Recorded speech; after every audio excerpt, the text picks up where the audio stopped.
Herzlich willkommen zum zweiten Teil meiner Korsika-Tour. Wir starten im wunderschönen Bonifacio im Süden Korsikas.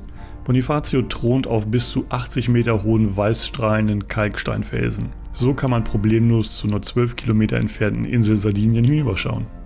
Die schmale Landzunge mit dem tief eingeschnittenen Naturhafen ist nachweislich der erste bewohnte Ort der Insel. Die hier gefundene sogenannte Dame von Bonifacio stammt etwa aus der Zeit 6500 Jahre vor Christus.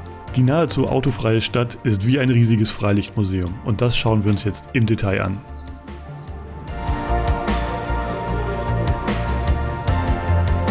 Guten Morgen Leute, ich bin früh aufgestanden, um euch Bonifacio mal mit leeren Straßen zu zeigen, denn spätestens ab dem Vormittag sind hier viele andere Leute und wollen sich die schöne Stadt angucken und dann sieht man die Straßen vor lauter Menschen kaum noch. Ich war irgendwann ab 5:30 Uhr morgens auf den Beinen. Die Altstadt hatte ich da fast für mich alleine. Eine magische Stimmung und ich würde das jederzeit wieder so machen.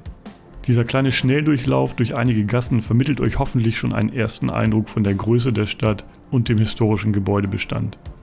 Wenn ihr auch auf meinem Instagram-Kanal vorbeischaut, könnt ihr zusätzlich einige Fotos der frühen Morgenstimmung anschauen.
Bonifacio muss man einmal vom Wasser aus gesehen haben, um seine Einzigartigkeit zu verstehen und auch zu erahnen, wieso die Stadt in früheren Jahrhunderten eine uneinnehmbare Festung war. Die von uns gebuchte Tour dauerte etwa eine Stunde und führte in die Buchten und Grotten der näheren Umgebung und natürlich an den dramatischen Steilklippen entlang.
Nach der Bootstour haben wir uns direkt einen Tisch mit der schönsten Aussicht der Stadt fürs Abendessen reserviert.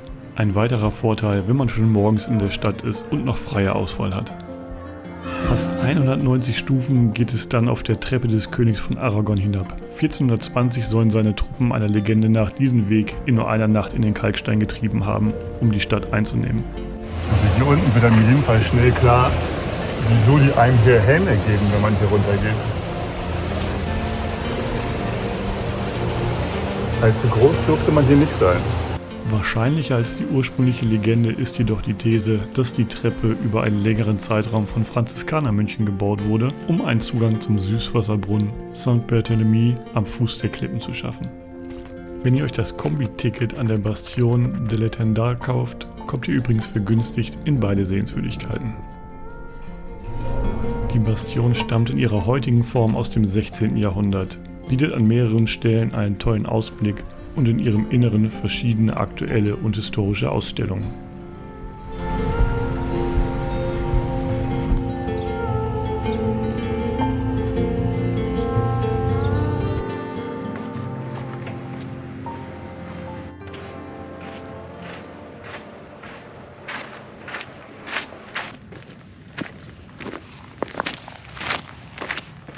Wem der Trubel von Bonifatius Altstadt zu viel wird, der findet auch östlich der Stadt einen wunderschönen, naturnahen Panoramapfad zum Wandern. Dafür sollte man allerdings kurze Sachen mithaben, denn bei 26 Grad und praller Sonne und keinem Schatten kommt man hier ganz schön ins Schwitzen.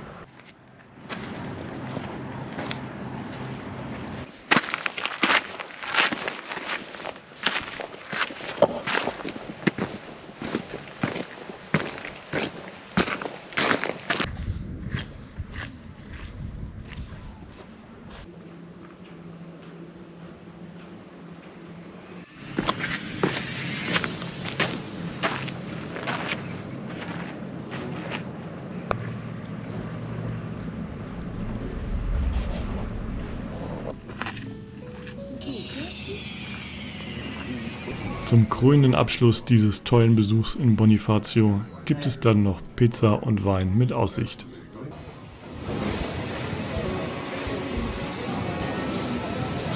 Heute geht es weiter vom wunderschönen Bonifacio nach Porto Vecchio.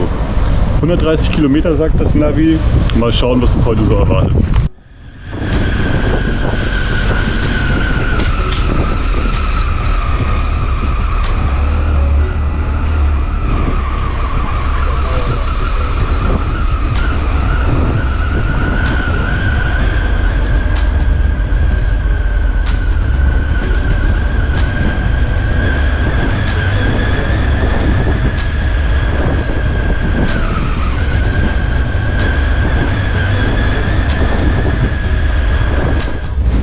Eine überschaubare Tagesetappe steht also heute an.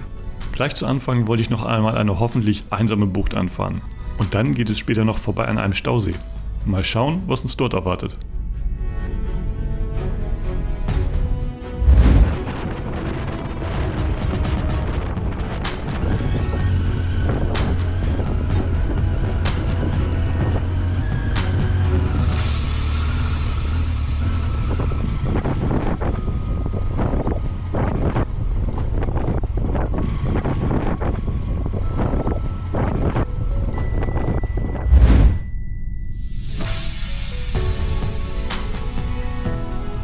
Für die Bucht nehme ich ein paar hundert Meter Offroad-Passage unter die Räder und werde dafür mit einem nahezu menschenleeren Strand belohnt.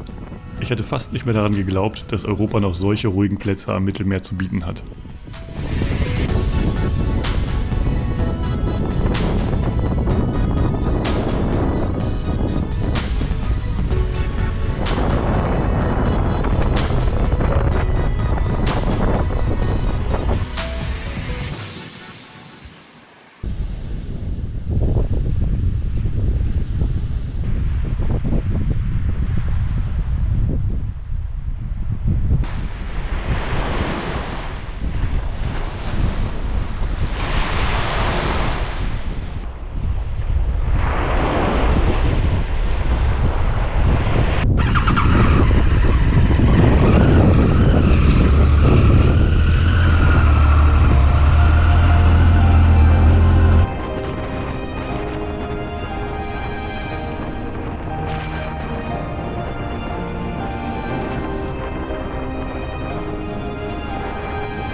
Korsika darf man durchaus als Paradies für Naturfreunde und Autobegeisterte bezeichnen.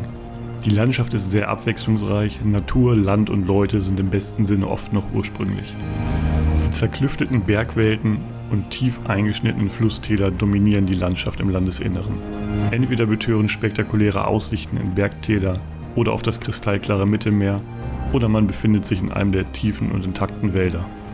Kork- und Steineichen, Pinien, die imposante korsische Schwarzkiefer, Aleppo-Kiefern, Esskastanien und natürlich kultivierte und verwilderte Olivenbäume bevölkern die Wälder und spenden Schatten.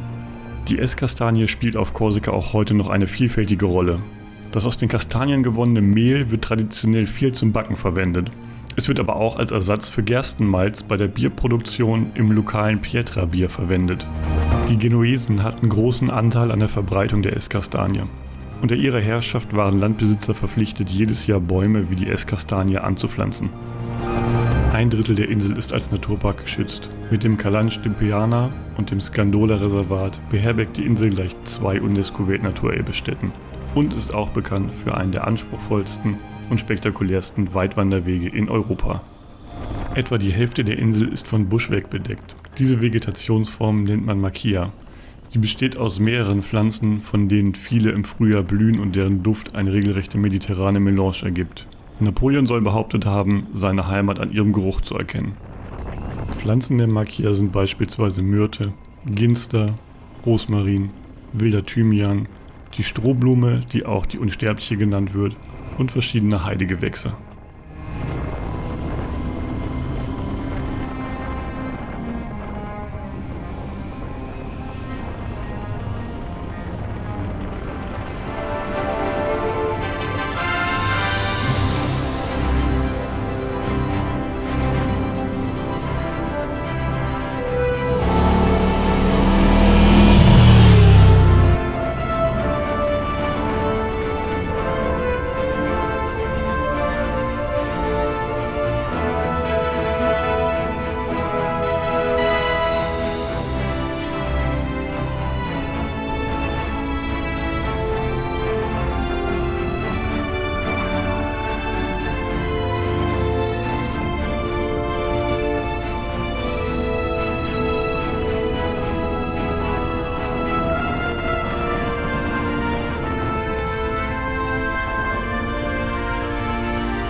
Der Stausee von Los Pedal liegt in einem 4500 Hektar großen Waldgebiet.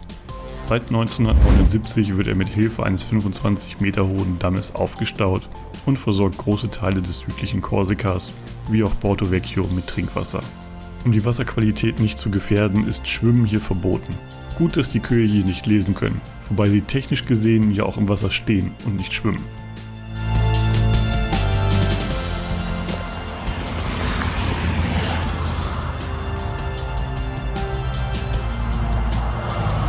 Das ist mal ein Kiefernzapfen.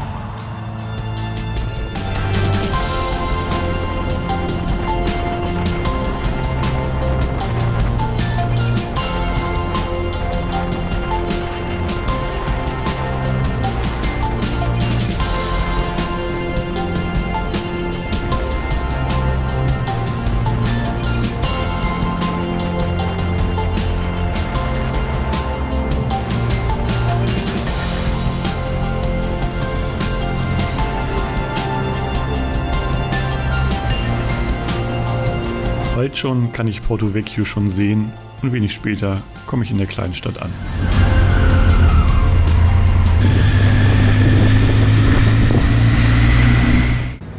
Porto Vecchio hat eine wunderbar verwinkelte Altstadt und die schaue ich mir jetzt mal an.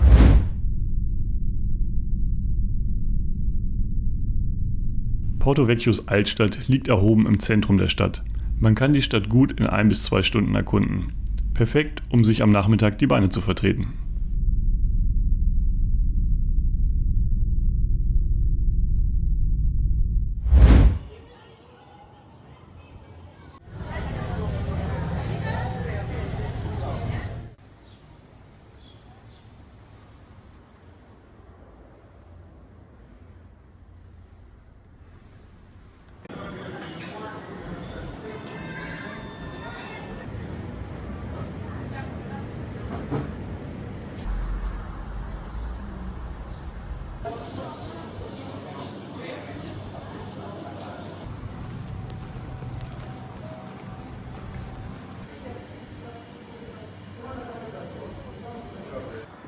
Beispielsweise von der Zitadelle aus hat man einen tollen Blick auf das Umland, den Hafen und die Salinen.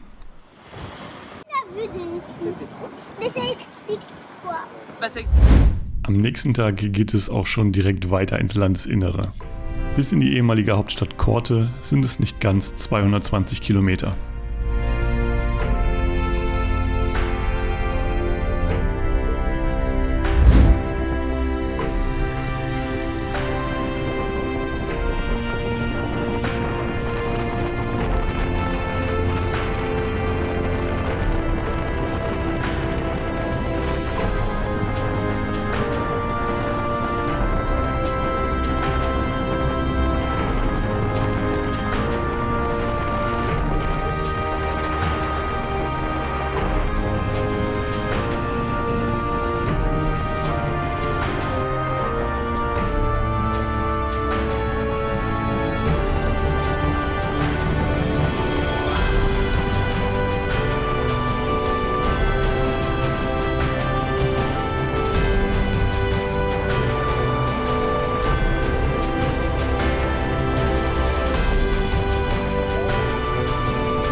Die Korsen scheinen in vielerlei Hinsicht nicht die größten Freunde von Regeln zu sein.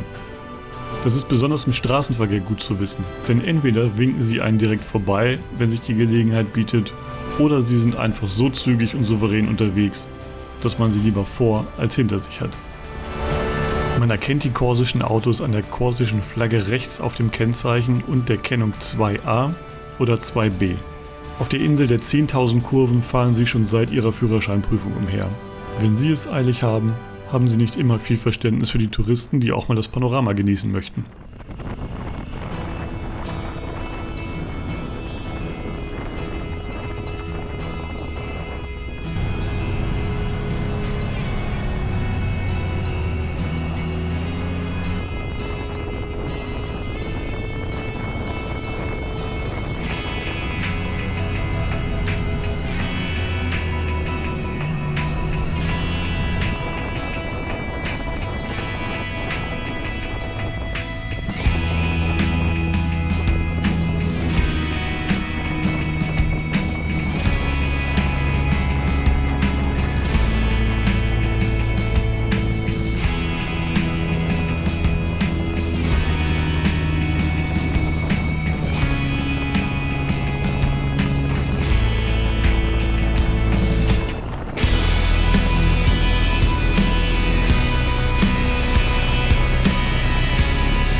Korsika ist wild, stolz und geprägt von einer Geschichte, die alles andere als ruhig verlief. Da wir uns mit Corte jetzt der Stadt nähern, die für kurze Zeit die Hauptstadt der unabhängigen Korsikas war, möchte ich kurz näher auf die Geschichte eingehen. Wer die paar Minuten absolut nicht hören mag, springt gerne in der Videobeschreibung einfach in den nächsten Abschnitt. Die ersten Spuren menschlichen Lebens reichen über 8000 Jahre zurück. In der Steinzeit vor rund 6000 Jahren errichteten die Bewohner geheimnisvolle Menhire, steinerne Wächter vergangener Welten. Im Jahr 259 v. Chr. erobern die Römer die Insel. Korsika wird Teil ihres Imperiums, doch Korsika bleibt stets eigenwillig, immer am Rand, nie ganz unterworfen. Nach dem Fall Roms wechseln die Herrscher wie die Gezeiten. Vandalen, Byzantiner, Pisaner, schließlich übernehmen die Genuesen und bleiben. Zahlreiche Genuesertürme, zahlreiche Kirchen und weitere Bauten zeugen noch heute von dieser Zeit. Über 500 Jahre lang kontrolliert Genua die Insel. Städte werden befestigt, die Küste bewacht, doch im Inneren brodelt der Widerstand. Korsika bleibt schwer zu kontrollieren. 1729 beginnt ein großer Aufstand gegen die Genueser-Herrschaft. Die Korsen kämpfen für Unabhängigkeit unter einem Namen, der bis heute verehrt wird: Pascal Paoli. Die korsische Verfassung ist hochmodern für die damalige Zeit. Einige Stellen schafften es unter anderem in die Allgemeine Erklärung der Menschenrechte der Vereinten Nationen. Paoli macht Korte zur Hauptstadt und gründet dort die erste Universität der Insel. 1769 endet der Traum der Unabhängigkeit für die Korsen. Zwar ist Genua längst zu schwach, die Insel allein zu halten, aber sie paktieren mit Frankreich, an das sie später die Insel verkaufen. Frankreich schlägt die Rebellen. Im selben Jahr wird ein Kind geboren, das später Europa erschüttern sollte: Napoleon Bonaparte. Mit der Französischen Revolution wird Korsika endgültig französisch und bleibt es bis heute. Doch der Unabhängigkeitsdrang bleibt, tief verwurzelt, von Generation zu Generation weitergetragen. 2 Weltkriege hinterlassen auch hier ihre Spuren. Doch Korsika steht wieder auf und zieht heute vor allem eines an: Menschen, die das Echte suchen. Kurvige Straßen, duftende Macchia, endlose Küsten und ein Gefühl von Freiheit, das nur diese Insel ausstrahlt. Doch die Rebellion lebt weiter. Ortsschilder mit durchgestrichenen französischen Namen, Verkehrsschilder mit Einschusslöchern und eine französische Fremdenlegion, die bis heute Präsenz zeigt. Korsika, zwischen Vergangenheit und Gegenwart, zwischen Fremdbestimmung und Freiheit. Eine Insel, die nie ganz gezähmt wurde und gerade deshalb fasziniert.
Dann erreichen wir Korte, die letzte Unterkunft auf Korsika. Hier bleiben wir ein paar Tage, machen zu Fuß und mit dem Motorrad einige Ausflüge in der Gegend, bevor wir den Heimweg antreten.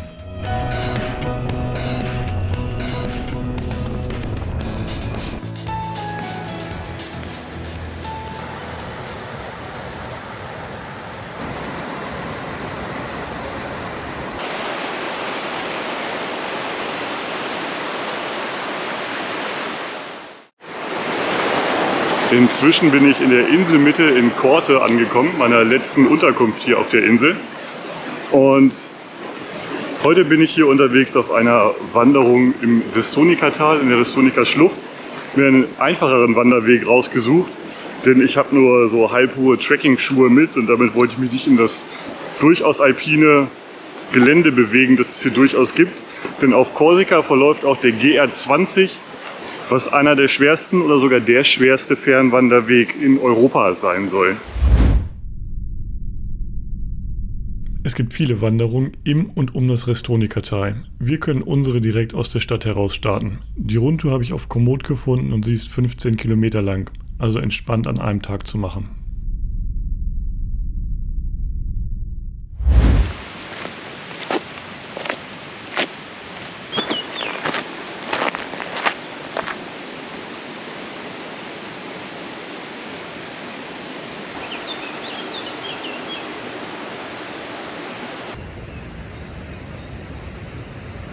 Die Tour bietet wunderbare Trails und grandiose Aussichten auf der ersten Hälfte.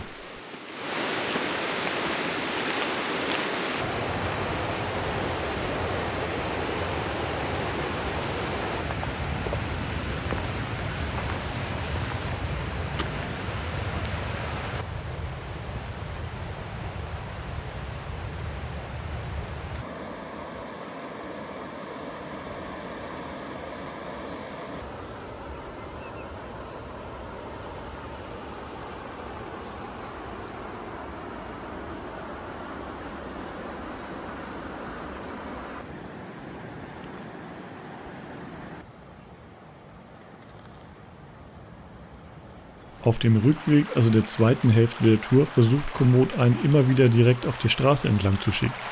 Das geht zwar auch, aber wenn es der Wasserstand zulässt und man einigermaßen trittsicher ist, kann man auch den Großteil des Weges im Flussbett zurücklegen. Alle 50 bis 100 Meter gibt es meist auch einen Pfad hoch zur Straße, so kann man jederzeit wieder auf sicheren Untergrund kommen.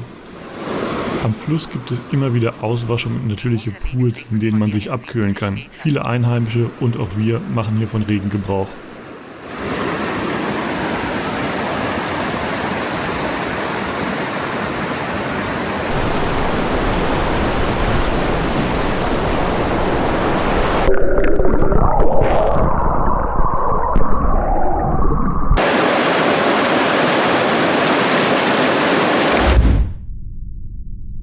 Heute schwinge ich mich wieder aufs Motorrad. Mein erstes Ziel ist der Col de Vergio, Korsikas höchster befahrbarer Pass. Danach fahre ich weiter ins Ascotal. Die kurvenreiche D147 ist ein Genuss für jeden Motorradfahrer. Sie endet am Fuße des Monte Cinto, Korsikas höchstem Berg. Hier gibt es ein Hotel und einen Skilift.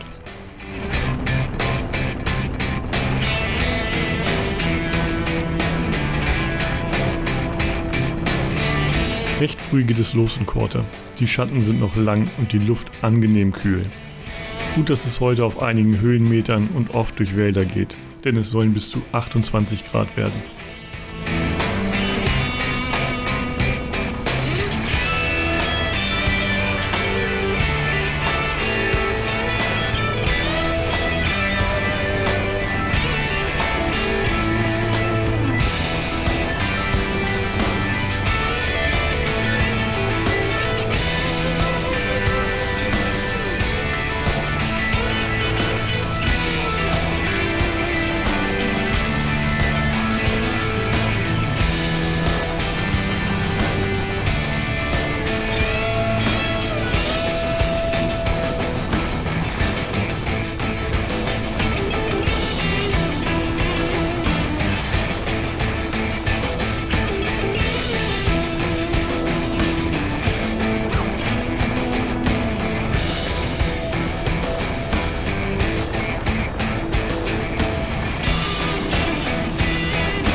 Kurzer Zwischenstopp auf dem 1467 Meter hohen Col de Vergio.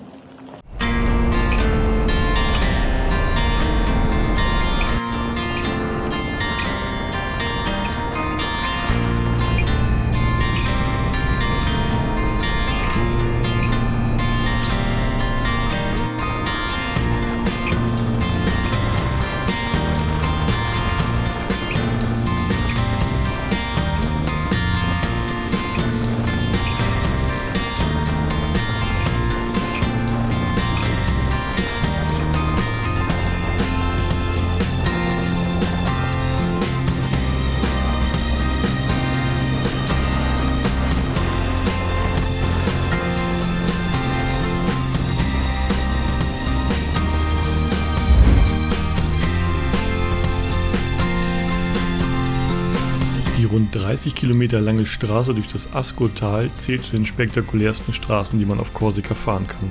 Dass man sie zweimal fahren muss, ist also eher ein Geschenk. Die Skistation und das Hotel am Fuße des Monte Cinto liegt auf etwa 1450 Metern. Von hier starten diverse Wanderungen, Klettertouren und im Winter eben auch Skifahrer zu ihren Outdoor-Ausflügen. Das Gebirge ist hier nicht zu unterschätzen. Der Monte Cinto mit seinen 2706 Metern als Korsikas höchstem Berg ist umgeben von einer rauen Gebirgslandschaft. Dies ist auch die Heimat der letzten auf der Insel verbliebenen 500 bis 600 Mufflons.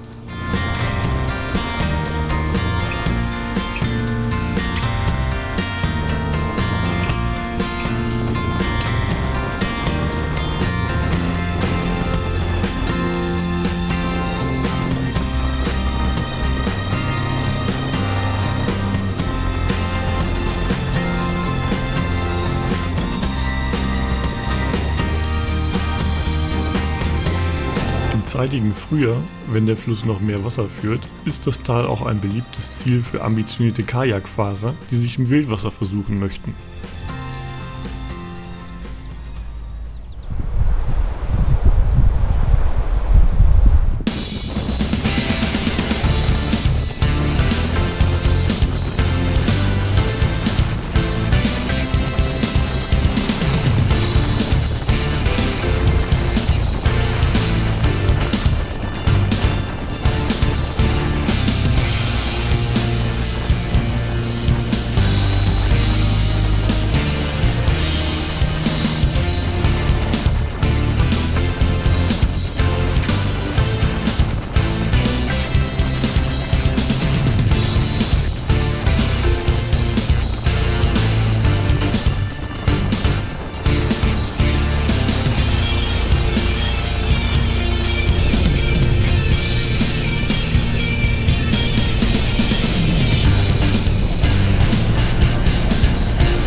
Natürlich schauen wir uns auch Korte an.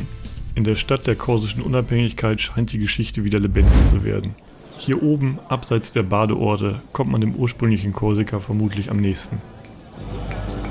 Die Wege sind steil in Kortes Zentrum, aber die Strecken sind überschaubar, die man zurücklegen muss.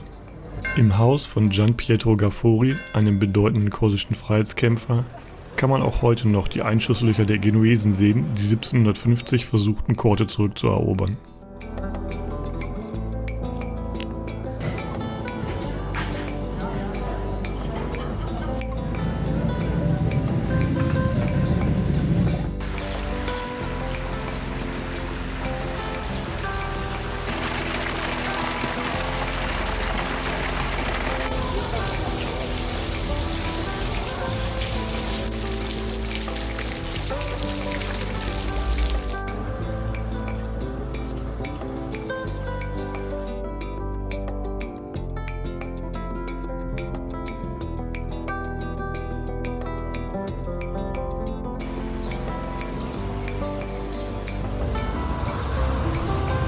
Über allem krallt sich die Zitadelle von Korte auf einen Felssporn und überragt die Stadt. Die ehemalige militärische Befestigungsanlage war 1983 Stützpunkt der französischen Fremdenlegion. Heute beheimatet sie mit dem Musée de la Corse das wichtigste Museum für die Geschichte und die Kultur der Insel. Die Außenanlagen sind eher unspektakulär, aber bieten teils eine tolle Aussicht ins Umland.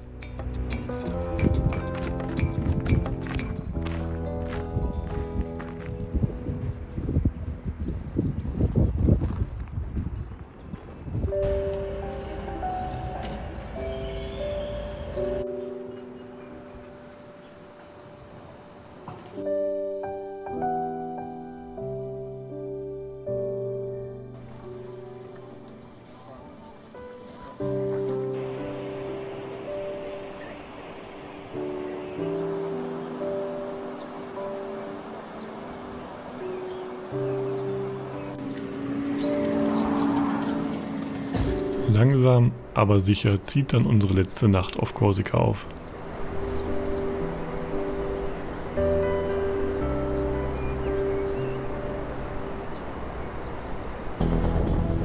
Guten Morgen Leute, der letzte Tag ist angebrochen. Heute geht es nochmal knapp 180 Kilometer bis zur Fähre nach Bastia und dann geht es über Italien wieder zurück nach Hause.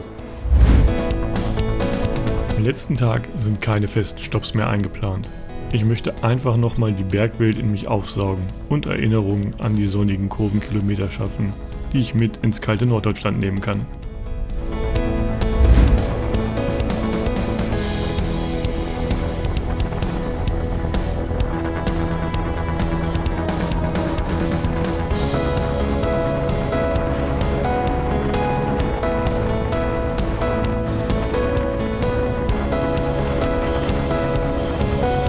Der im Wortsinn naheliegende Vergleich zu Sardinien fehlt mir, da ich dort leider noch nicht war.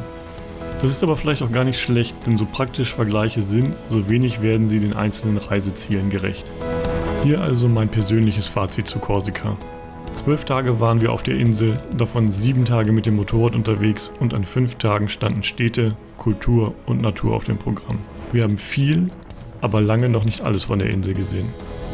Ich bin auf jeden Fall begeistert, wie spielerisch die Insel ihr Gesicht wechselt. Hier mondänes Strandleben, dort dramatische Küstenlandschaften, wo raue Felsmassive in das kristallklare Mittelmeer abtauchen. Wenige 100 Meter weiter landeinwärts beginnen Gebirgslandschaften und ausladende Bergwälder. Überall die Spuren der bewegten Geschichte und des ungebrochenen Unabhängigkeitswillens der Menschen hier. Eine wilde, raue, authentische und wunderschöne Insel, die ich jederzeit wieder besuchen würde. Kurven, Straßenqualität, Verkehrsaufkommen und Wetter sind wunderbar. Wer wie ich auch abseits des Motorradfahrens nach Aktivitäten sucht, kann auf Korsika eigentlich nur glücklich werden.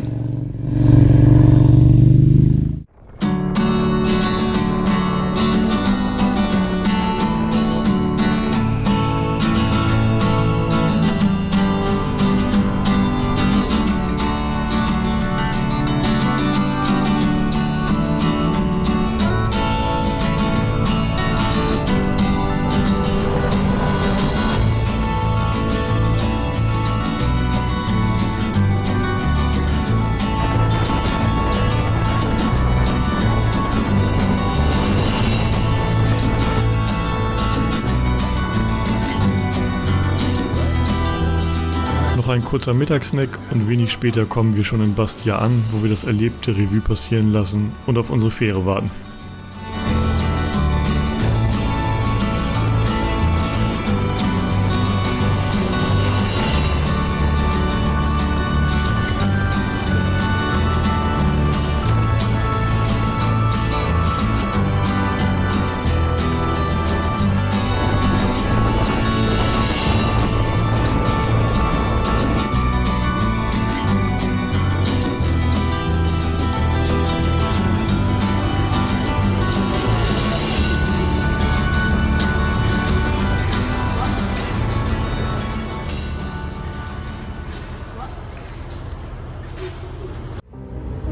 Da legt sie an, unsere Fähre, die uns von der Insel entführen und unserem Alltag ausliefern will. Die 1200 Kilometer Heimweg erspare ich euch. Ich hoffe, die Videos haben euch gefallen. Hinterlasst gerne ein Feedback und ein Abo. Ich freue mich in jedem Fall, dass ihr mich begleitet habt. Bis bald, macht's gut.